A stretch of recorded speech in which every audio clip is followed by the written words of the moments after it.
Bonjour et bienvenue dans le flash d'information. La phase 2 du projet COSAI tire à sa fin et les résultats sont concluants. Le COSAI, c'est ce projet de renforcement des communes pour la promotion de la cohésion sociale dans le Grand Abidjan et exécuté depuis quelques années à Bobo et à Yopougon. Le bilan du projet a été dressé cette semaine au plateau. Le témoignage de Walter Amadou Ouattara dans le 13h. Depuis quelque temps déjà, un phénomène fait débat dans le système éducatif ivoirien, le phénomène des faux diplômes. Selon le CERAP, le Cercle des réflexions d'action politique, c'est une réalité qui malheureusement gangrène le système. Il faut que cela change, il faut faire quelque chose et le CERAP fait bien sa part. L'institution interpelle l'ensemble des acteurs institutionnelle et accentue la sensibilisation des jeunes. Laure Goretti, Abou Sanogo. Le Cercle de réflexion d'action politique, CERAP, veut lutter contre le phénomène du faux diplôme en Côte d'Ivoire. Un phénomène qui pourrait tirer sa source, selon cette structure, dans le système éducatif. Un débat est donc organisé sur le sujet entre jeunes diplômés et enseignants. Ce n'est qu'institutionnellement que nous pourrons dans un contexte inclusif et participatif, régler ce problème qui gangrène le système éducatif ivoirien. Le faux diplôme pullule, et ça ne donne pas une bonne image à la Côte d'Ivoire.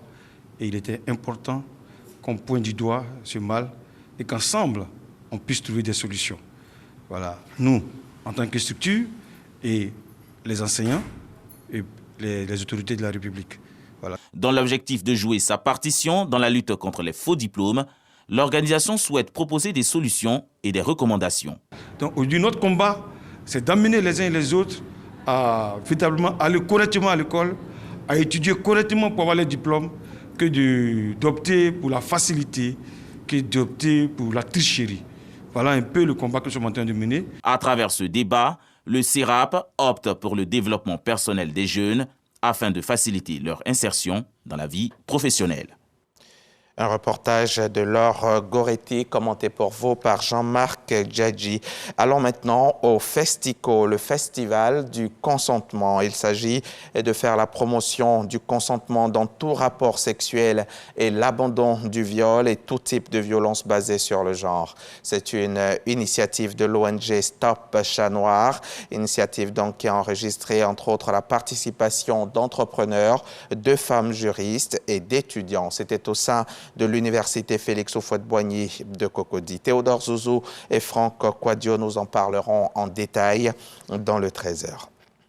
Vendredi, le chef de la diplomatie espagnole a déclaré que le plan d'autonomie du Maroc est la base la plus sérieuse, réaliste et crédible pour la résolution de ce différend du Sahara occidental, différend donc pour le moins historique. Hier, Alger a rappelé son ambassadeur en Espagne pour consultation, un signe de protestation suite au soutien affiché au plan d'autonomie de Rabat sur la question du Sahara occidental. En brisant sa position de neutralité traditionnelle, l'Espagne suscite des réactions contrastées chez les acteurs de ce dossier.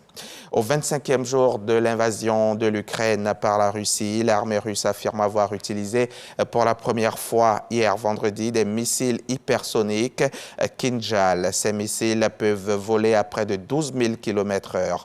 Le président ukrainien a lancé samedi un appel à Moscou, estimant qu'il était temps de se réunir et de discuter de paix et de sécurité. Plus de 3,3 millions de personnes ont déjà fui l'Ukraine depuis le début de l'invasion de l'armée russe le 24 février selon l'ONU. Au moins 847 civils ont été tués depuis le début de la guerre. Mykolaïv est sous les bombes et l'armée russe affirme avoir aussi pénétré dans Mariupol. Tout à l'heure, dans le 13h, dans le cadre du magazine du dimanche, je vais recevoir M. Moussa Mamadou, le secrétaire exécutif de l'OQSF Côte d'Ivoire, l'Observatoire de la qualité des services financiers. Nous évoquerons les droits du consommateur, le rôle de l'Observatoire. Vous le saurez en nous suivant tout à l'heure à 13h, c'est sur RTI.